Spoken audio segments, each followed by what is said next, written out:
Lundi 25 novembre 2019, un plaisir pour moi de vous retrouver dans ce nouveau numéro de Café Débat. Vous le savez, l'émission qui donne la parole à ceux qui veulent la prendre en vue d'impacter l'opinion. Ce numéro est consacré à la question des élections législatives à venir. Vous le savez, après la première date qui a été contestée au sein de l'opposition, après que le président n'ait pas pris effectivement l'acte convoquant le corps électoral, évidemment, nous ne pouvions plus aller aux élections prévues pour le mois de décembre par la CENI. Ainsi donc, après quelques temps, la CENI nous proposera une autre date. Celle-ci, c'est bien sûr pour le 16 février 2020 pour la tenue des élections législatives. Encore des craintes, encore des doutes qui viennent toujours des partenaires, notamment des partis politiques de l'opposition sur la tenabilité de cette date qui leur semble un peu trop short, un peu trop petit, un peu trop serré. Évidemment, qu'en est-il de la faisabilité des opérations et de ce qui est déjà fait sur le terrain en ce qui concerne l'opération révision? Là-dessus, nous décidons de donner la parole à ceux qui sont bien imprégnés des sujets, bien sûr.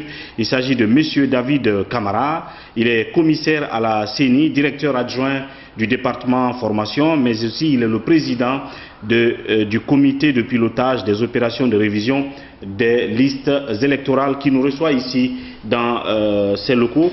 Monsieur David, merci de nous recevoir ici. Merci M. Diallo d'être venu jusque dans nos murs, et à vous et à votre équipe. J'espère qu'au sortir de cet entretien, les Guinéens seront un peu mieux édifiés sur ce qui se passe sur le terrain aujourd'hui par rapport à ces opérations électorales dans lesquelles nous sommes engagés depuis déjà quelques mois malgré tout. Merci surtout de la disponibilité. Et après, M. David, je recevrai dans la deuxième partie de cette émission, toujours au compte de la CENI, Dr Souri Sidibé. Lui, il est le directeur des opérations planification de la CENI. Il nous parlera aussi dans l'ensemble de toutes les activités qui sont prévues de bout en bout jusqu'au jour des élections. Est-ce qu'elle se passe bien? Évidemment, il nous en parlera un peu plus clairement dans la deuxième partie de cette émission. Alors, pour commencer avec le premier invité, M. David Camara, je l'ai dit tout à l'heure, il y a eu une première date, donc un premier chronogramme qui avait été proposé par vous de la CENI. Ça a suscité tout de suite un rejet de la part des partis politiques de l'opposition, mais même au sein de la CENI, bien des commissaires n'étaient pas pour. Nous avons ce calendrier derrière nous désormais. La CENI a proposé une nouvelle période, c'est le 16 février. Mais déjà, là aussi, on entend toujours des doutes venant de l'opposition. Avant qu'on ne parle de ce qui est en train de se passer déjà sur le terrain, dites-nous, en termes de tenabilité, je l'ai dit, ils ont dit que ce n'est pas réalisable, ne serait-ce que l'opération révision. Pour eux, en temps normal, il faut 3 mois. Et là, vous proposez 25 jours. Qu'est-ce qui fait que ces 25 jours peuvent être tenus ou peuvent servir à ce que tout le monde soit recensé, les données de tout le monde soient revues, normalisées avant les élections? Je pense, pour bien vous reprendre, vous dites bien en temps normal. À côté du temps normal, il y a le temps exceptionnel. Bien sûr. Je pense qu'il faudrait bien que les gens comprennent que quand vous êtes dans l'exceptionnel, vous pouvez faire dans un minimum de temps ce que vous auriez fait en temps normal dans un temps beaucoup plus considérable. D'accord.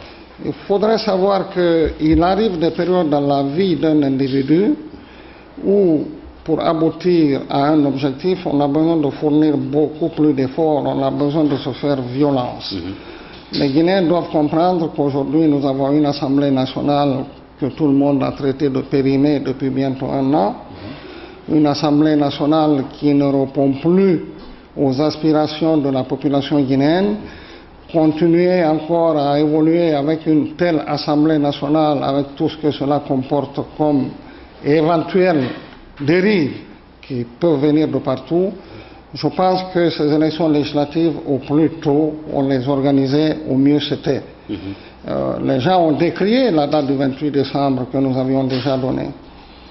Mais souvenez-vous très bien que quand la CENI a commencé son offensive de charme vis-à-vis de tous les partenaires du processus électoral, y compris justement nos partenaires techniques et financiers, nous nous étions adressés à tout le monde pour leur demander de nous venir en aide pour que nous puissions commencer à faire le travail pour lequel on était à la CENI.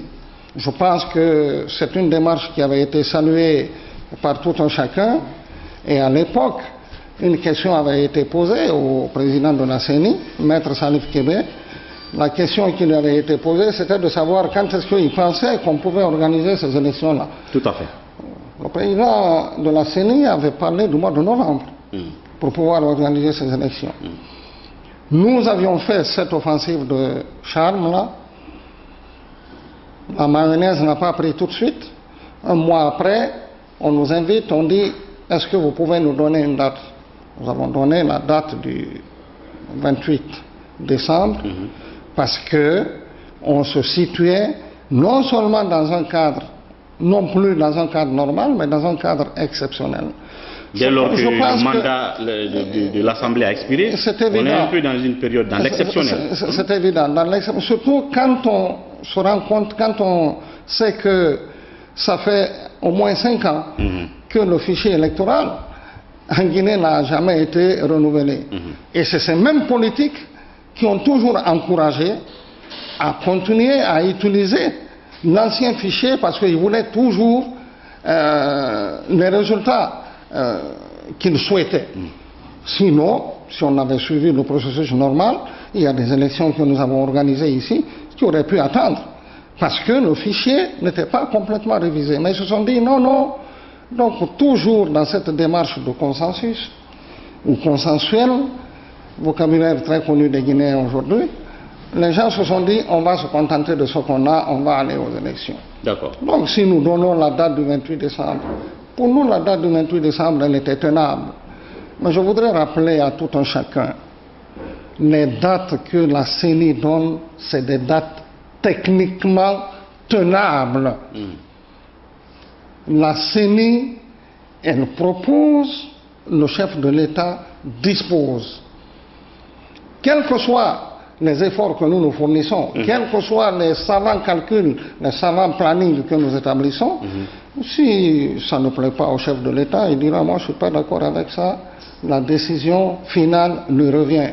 Maintenant, si le président, pour la date du 28 décembre, n'a pas voulu accorder cette date-là, nous n'avons absolument rien à y voir. Le secret, il faut aller le chercher à Sékou Touré.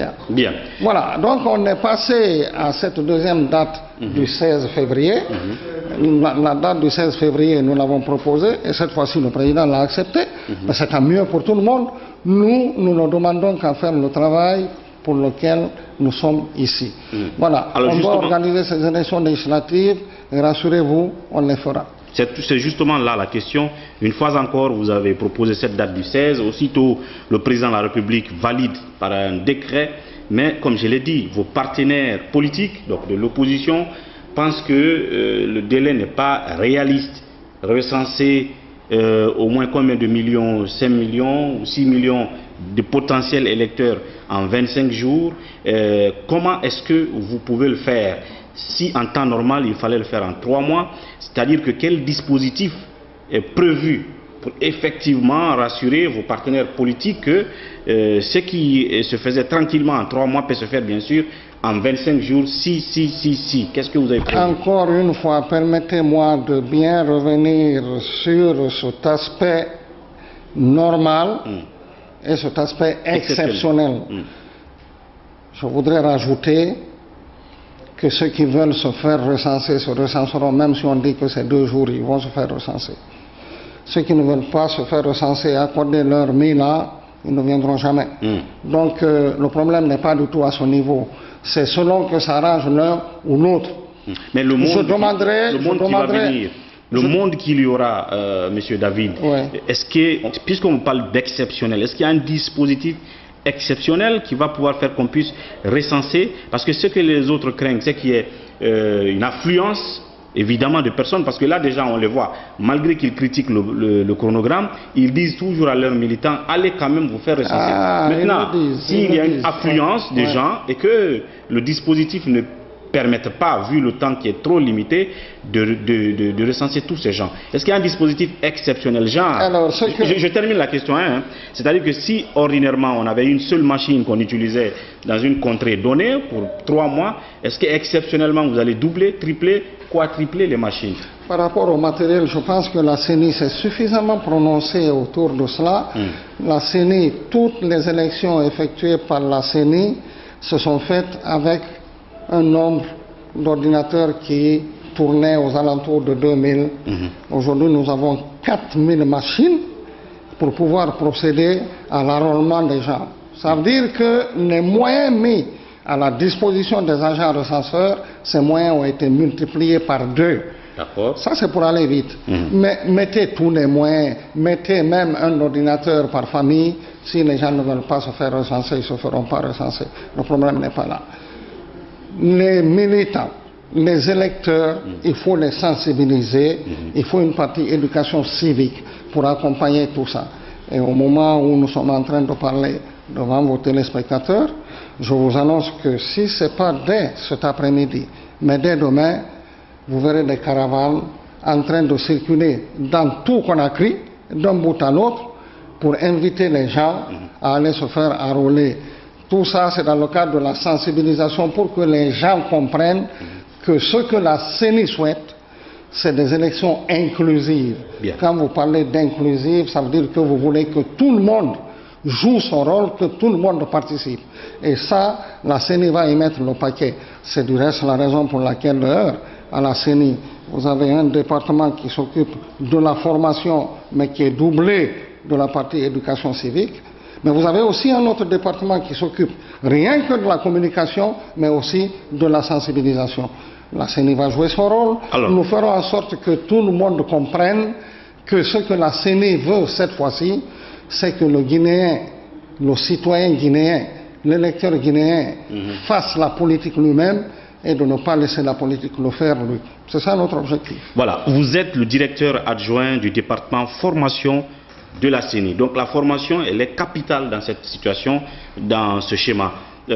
Parce que quand on parle de révision, on parle des agents qu'on déploie sur le terrain. Des agents qui doivent être en amont formés. Ouais. Donc, en tant que directeur de département formation, quelle formation y a-t-il eu concernant l'opération? Combien d'agents ont été formés à date? Et puis, est-ce qu'effectivement les agents formés ont commencé l'opération recensement à la date prévue? C'était normalement il y a 2 jours, 48 heures je crois. Le 21. Le 21. Ouais. Bon, ce que je voudrais vous dire par rapport à ça, c'est que quand on vous dit que vous êtes responsable de la formation, ça ne veut pas dire que c'est nécessairement vous qui faites la formation, mais vous faites en sorte que cette formation, même si vous la confiez à d'autres personnes, que ces personnes fassent le travail comme vous auriez souhaité que cela se fasse. La CENI, de son côté, son département formation et éducation civique, a procédé à la formation des membres des démembrements. Ça, c'était de notre ressort. Nous avons procédé à la formation des membres des KL. C'était de notre ressort. Ça a été fait. Arrive le problème de la formation des opérateurs de saisie, des superviseurs opérateurs de saisie, des gens qui vont procéder à l'enrôlement sur le terrain. Malheureusement, nous sommes dans un pays où les principaux acteurs concernés par les opérations électorales ne se font pas du tout confiance. Un travail qui peut être fait par un Guinéen, avec toute la qualification requise, on dit non, comme c'est un Guinéen, on n'en veut pas, on préfère que ce soit un étranger. Que cet étranger soit à la hauteur et qu'il ne soit pas à la hauteur. Je prends mon propre exemple. Moi, j'ai commencé l'informatique en Guinée ici. On m'a envoyé un expert de Belgique. J'étais 10 000 fois plus qualifié que lui.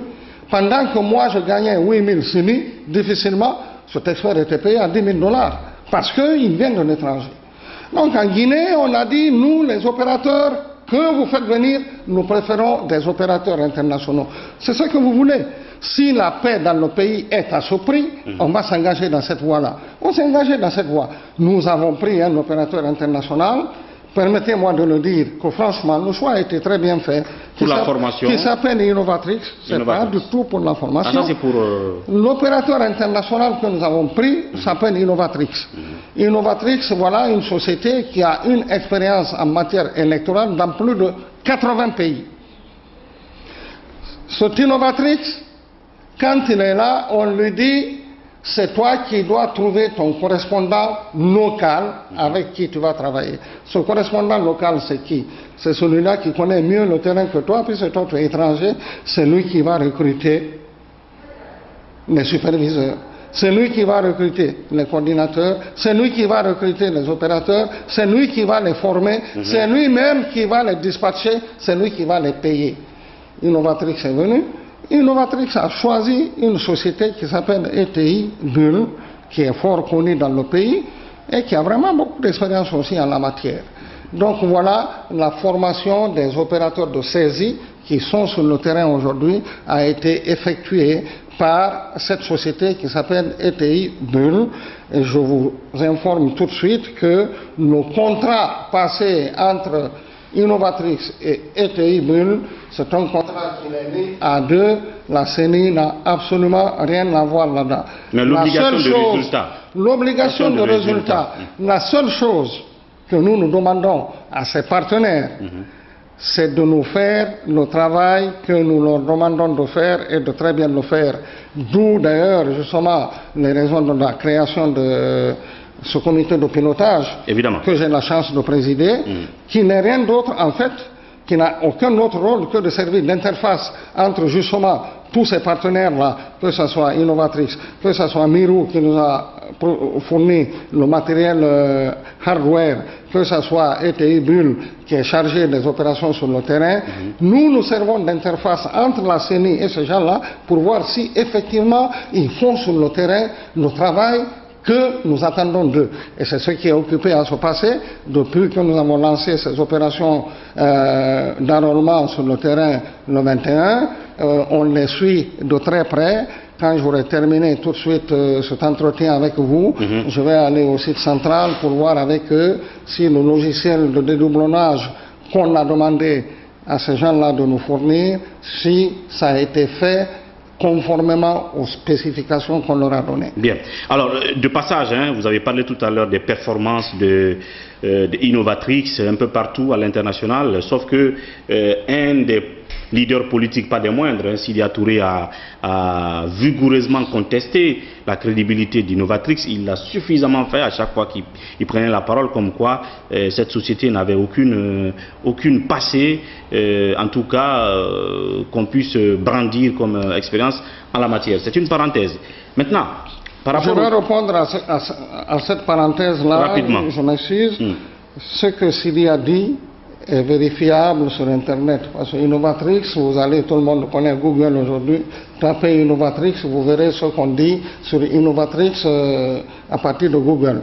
C'est la réponse que je donne à Sidya par rapport à ça. Alors, en ce qui concerne le travail de ces partenaires-là, Innovatrix et la société ETI Bull qu'elle a recrutée, on laisse entendre aujourd'hui que, notamment, ETI Bull a fait un mauvais travail dans la phase de recrutement de ses agents superviseurs et tout. La phase de formation passée, évidemment, le débat se trouve autour des matériels de mobilité, c'est-à-dire les motos. Il paraît que les superviseurs se sont dit qu'ils ne peuvent pas faire le travail de terrain si on ne leur a pas mis à leur disposition des motos qui ont été, donc, je ne sais pas, proposées pour cela. C'est-à-dire qu'on devait acheter une moto plus confortable, qu'on appelle les TVS notamment, qui coûterait 7 500 000. Or, ETI Bull aurait acheté des motos Honda Par qui ne sont pas si confortables et praticables sur des zones accidentées. Alors, ce qui fait que le 21, l'ensemble des agents n'avaient pas été sur le terrain pour commencer l'opération de recensement. Est-ce que c'est vrai ou faux? Je voudrais bien dire qu'il y a eu énormément d'intoxication au sujet de cette histoire de moto. J'ai eu 2 motos dans ma vie. Quand je terminais l'université, j'avais une moto cross qui était fabriquée en Tchécoslovaquie à l'époque. J'ai eu une moto MZ qui était fabriquée en Allemagne démocratique à l'époque. Je voudrais vous dire que les marques TVS, pour autant que j'en sache, TVS, c'est une marque indienne. Honda, c'est une marque japonaise. Qu'on s'y connaisse, qu'on ne s'y connaisse pas, vous me mettez du japonais d'un côté, de l'indien de l'autre, sans même m'y connaître, je prendrai le japonais parce que je sais qu'en matière de technologie, le Japon est un peu plus avancé en la matière. Ça, c'est une petite parenthèse. Le problème de moto, il y a eu beaucoup de confusion là-dedans. C'est vrai que ETI Bull a signé un contrat avec les superviseurs dont il avait en charge la formation et qu'il devait déployer sur le terrain. Dans ce contrat, ils ont parlé de moto.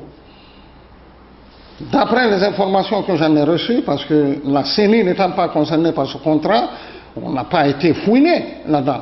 Il semblerait qu'on a parlé de moto, mais on n'a pas dit que c'est tel type de moto. Quelle déduction les gens en ont fait?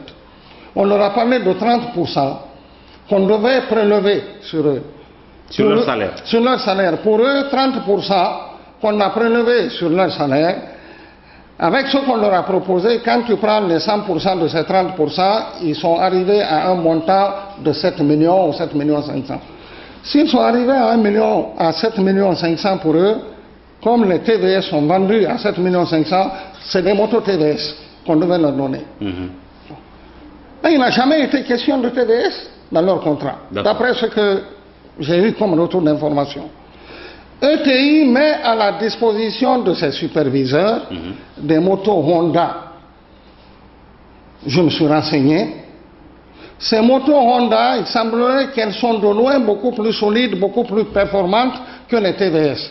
On a été jusqu'à me dire que c'est ces mêmes motos que notre société d'électricité, EDG, a mises à la disposition de tous ses agents à l'intérieur du pays. Mais les gens disent non, nous, TVS, ça coûte 7,5 millions. Honda, ça coûte 4 millions ou 4,5 millions. La différence est passée où? Il faut nous donner la différence. Les instructions données à tous les exécutants sur le terrain, je le répète, et de façon très ferme et formelle, ceux qui ne veulent pas des motos qui leur ont été attribuées, personne n'est obligé de travailler pour ETI. Personne n'est obligé de travailler pour la CENI. Rendre démission, on met d'autres personnes à la place. Surtout que ces motos leur ont été offertes cadeau. On vous donne cadeau. En fin de compte, vous ne payerez absolument rien. On vous donne quelque chose cadeau, vous vous dites non, moi si ce n'est pas ceci, je ne fais pas le travail. Personne n'est obligé de faire le travail.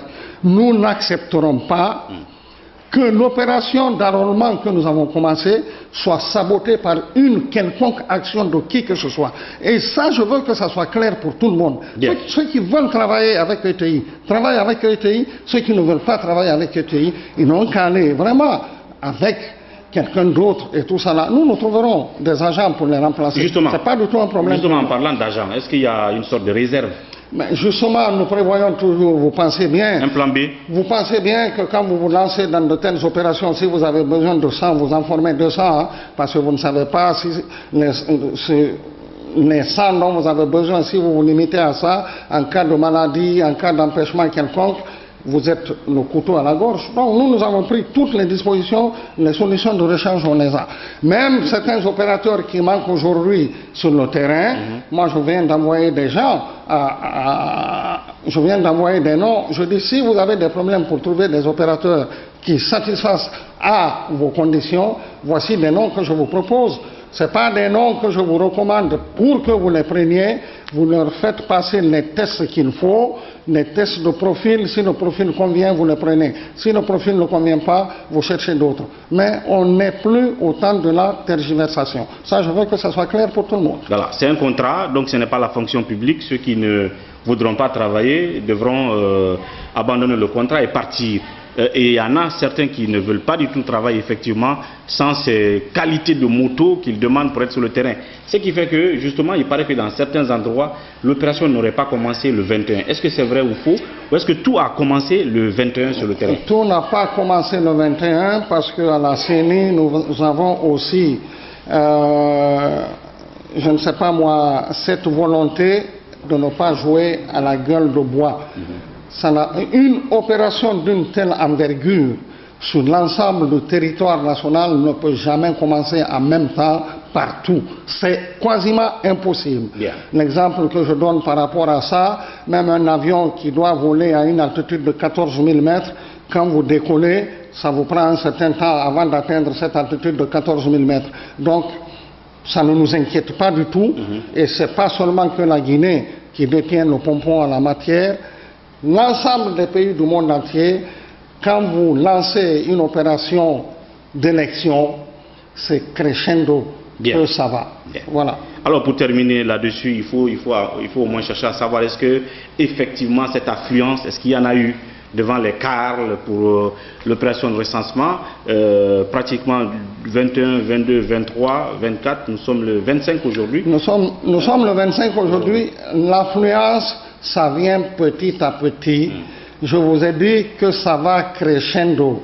Aujourd'hui... Il nous reste 20 jours maintenant. Non, ne vous en faites pas, n'ayez pas d'inquiétude pour ça. Le travail se fera à temps.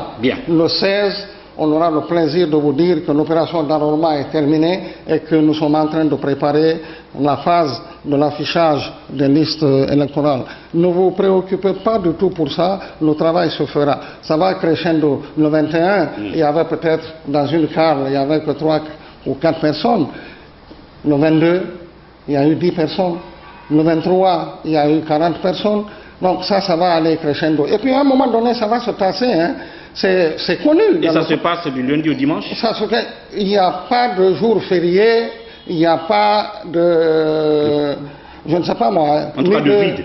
Il n'y a pas de vide. Il n'y a pas de vide. C'est vraiment continu. Voilà. Jusqu'au 16 décembre 2019, les opérations vont continuer chez les chefs de quartier, évidemment ici à Conakry, à l'intérieur du pays, tous les jours, du lundi au dimanche. Donc ceux qui voudront se faire recenser viendront. Je voudrais juste donner une petite précision par rapport à ça.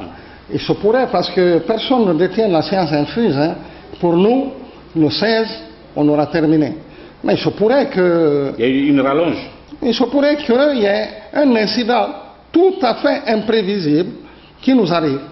Donc, ne soyez pas surpris si demain on disait que, bon, compte tenu de tel ou de tel élément survenu, indépendamment de notre volonté, surtout que demain il y a le FNDC qui propose de faire encore sa manifestation. Si le FNDC fait sa manifestation, je ne suis pas sûr que beaucoup de gens vont se mobiliser pour aller voter. Donc, quand il y a des cas de force majeure comme ça, nous serons obligés d'en tenir compte. Parce que notre problème, notre souci n'est pas d'organiser des élections. Pour organiser des élections, nous voulons organiser des élections avec des électeurs, mais des électeurs correctement enrôlés.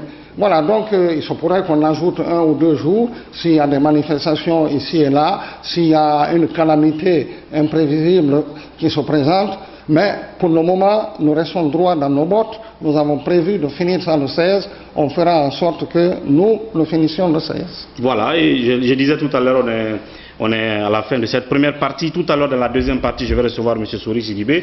Mais en un mot, en 30 secondes, tout se passe bien. Les autres aspects, le site central, les données et tout ce qui est pratique. Le site central, c'est bien celui-là que nous avons commencé à moderniser vraiment à la satisfaction de tout un chacun, à tel point que ça nous a valu la médaille d'honneur de la délégation de l'OIF qui était passée il n'y a pas tellement longtemps et qui est d'ailleurs revenue, qui est dans nos murs, parce que cette organisation internationale de la francophonie est décidée à nous accompagner dans le travail que nous faisons. Donc le site central il fonctionne très bien. Tous les outils de dernière génération, informatiquement parlant, ils sont logés. un système de contrôle infaillible. Allez vous promener là-bas, même si c'est votre cheveu qui tombe là-bas, on verra que c'est le cheveu de Ouri. Donc, le site central, il est opérationnel, il fonctionne très bien, on n'a aucun problème. Voilà. Alors, si je peux rajouter quelque chose, peut-être avant qu'on se sépare, que vous preniez mon adorable collègue qui va venir, j'ai quand même un petit mot à dire à nos compatriotes, parce que il se passe des choses dans notre pays qui m'inquiètent beaucoup.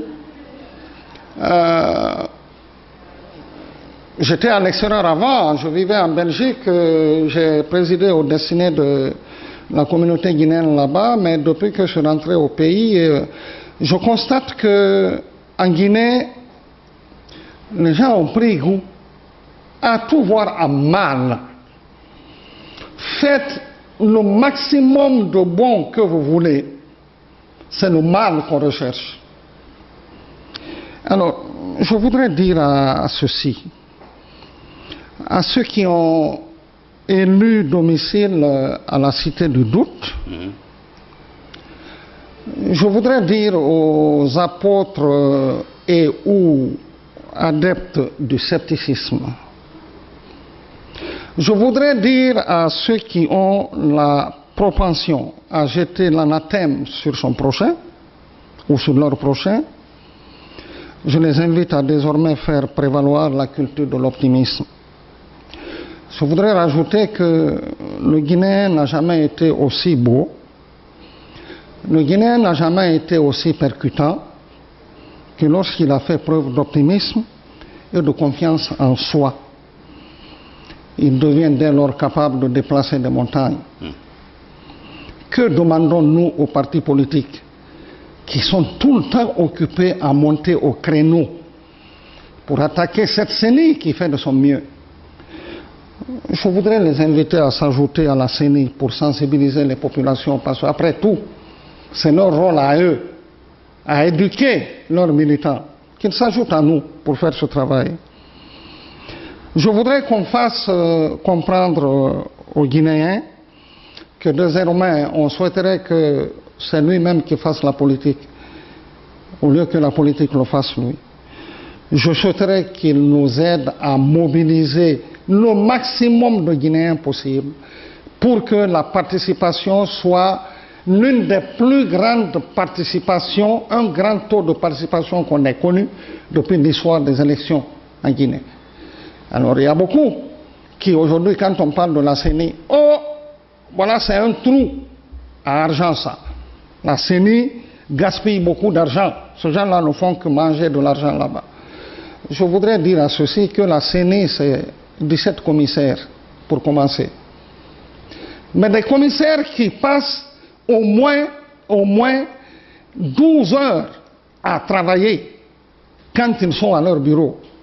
Je suis un ancien député, je viens de l'Assemblée nationale. L'Assemblée nationale, j'y allais pour faire mon travail, j'arrivais à 10h à midi, 13h, 14h, il n'y a rien à faire, je quitte. À la CENI, je viens à 8h, si je quitte à 20h, je suis très heureux, je dis, oh, j'ai quitté un peu tôt aujourd'hui. Ça, c'est la CENI. La CENI, c'est plus d'une centaine de collaborateurs, des assistants, qui ne comptent pas leurs heures, qui sont sur le point de tomber malades pour faire le travail qu'on leur a confié. La CENI, c'est 5066 membres de démembrement qu'il faut payer, pas moins d'1 million par mois. La CENI, c'est quoi?